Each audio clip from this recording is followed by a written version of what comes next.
Welcome to the Storytime podcast, Tales Behind the Music.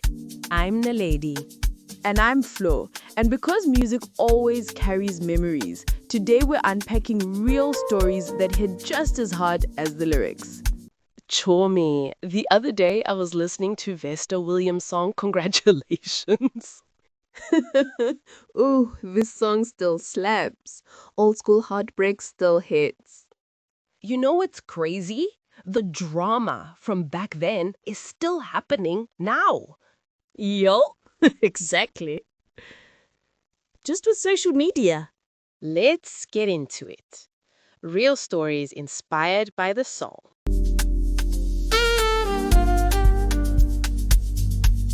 Let's get to our first story that takes us back to the 1980s.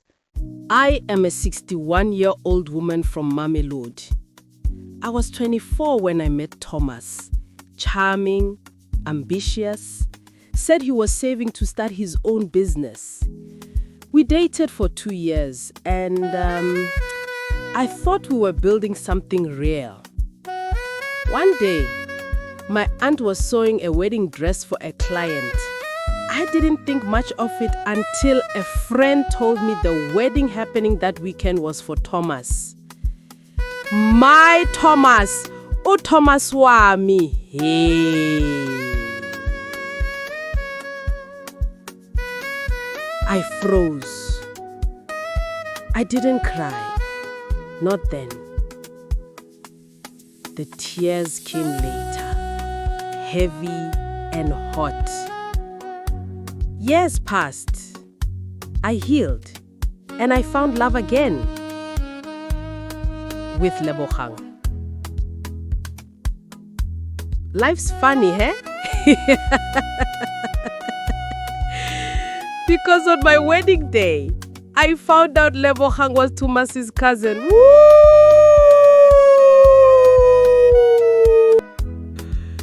Let's just say family gatherings are still awkward. At least, she ended up finding her true love. But let's move on to the next story. Our second story also takes us back.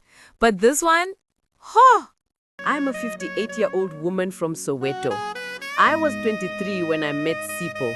Sweet, funny, the kind of man who made you dream big. We dated for years and had a son together. He always said, one day when things are better, I'll make you my wife. Okay. Then one Saturday, my friend asked me to come with her to her cousin's wedding in the township. I didn't think much of it until I saw the groom. It was Sipho. Standing there in a white suit, smiling like nothing ever happened between us. My heart dropped, and before I knew it, I stormed into that church and shouted, Sipho, you're marrying someone else while your child is at home. The whole room froze. The bride was shocked, guests whispered, and his family tried to hide their faces. I walked out humiliated, but relieved that the truth was out. Years later, I met a man who truly loved me and loved my son as his own. We got married, had 3 more kids, and built something real. Sipho tried to come back when his marriage fell apart. But I told him, love doesn't recycle, not here. Well, fast forward to the early 2000s, same heartbreak, new location. I'm a 42-year-old woman from Durban. In my early 20s, I worked as a hotel receptionist. Young, fresh, hopeful. I was dating this guy, Thabo, who always said he was hustling. He'd go missing for days, but always came back with sweet words.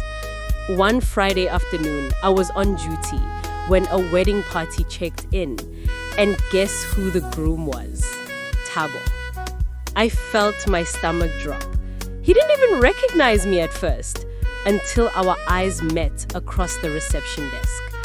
I didn't say a word. I handed him his keys with a smile that hid my heartbreak.